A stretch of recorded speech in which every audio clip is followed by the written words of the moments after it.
নমস্কার বন্ধুরা, আজ আপনাদের ওটসের একটা প্রিপারেশান দেখাবো। সেজন্য নিয়েছি 2 কাপ ওটস আর ওই কাপেরই হাফ কাপ সুজি।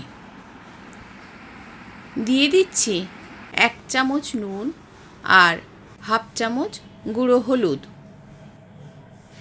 যে কাপে ওটস মেপেছি সেই কাপেরই 2 কাপ জল দিয়ে দিলাম। সব কিছু একসাথে মিশিয়ে নিয়ে ঢাকা দিয়ে রেখে দেব 10 মিনিটের জন্য।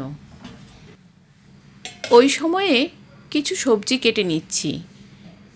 গাজর, বিনস, 2টো কাঁচা লঙ্কা আর কিছু ফ্রেশ ধনেপাতা কুচিয়ে নিয়েছি। গাজর আর বিনস লম্বা লম্বা করে কুচিয়ে নিয়েছি।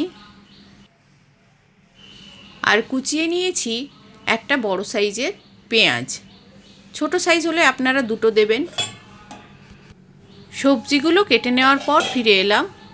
দেখুন জলটা পুরোটা শুকিয়ে গেছে। সুজি আর ওটস সমস্ত জলটাই টেনে নিয়েছে। এবারে ওতে মিশিয়ে দেব যেসব সবজিগুলো কেটে রেখেছিলাম।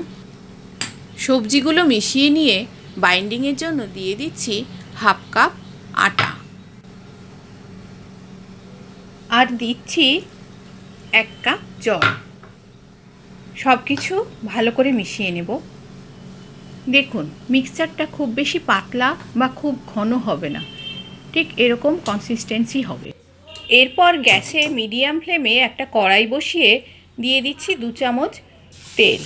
তেলটা গরম হলে দিয়ে দেব 2 হাতা পরিমাণ মিক্সচারটা পুরো বেসটাতে ছড়িয়ে দেব। আপনারা ফ্রাই প্যানও ইউজ করতে পারেন। এরপর 3-4 মিনিটের জন্য ঢাকা দিয়ে দেব। ফ্লেমটা মিডিয়াম টু লোয়ের দিকে রাখবেন। মিনিট 4 পর ঢাকা খুলে ওপরের অংশটা দেখবেন জলটা শুকিয়ে গেছে আর কালারটাও একটু চেঞ্জ হয়ে গেছে। তখন এটাকে উল্টে দেবেন। আমি এটাকে উল্টে দিলাম। দেখুন পেছন দিকটা খুব সুন্দরভাবে কুক হয়ে গেছে। এবারে অন্য দিকটা কুক করার জন্য আবার 2-3 মিনিট ঢাকা দিয়ে দিলাম।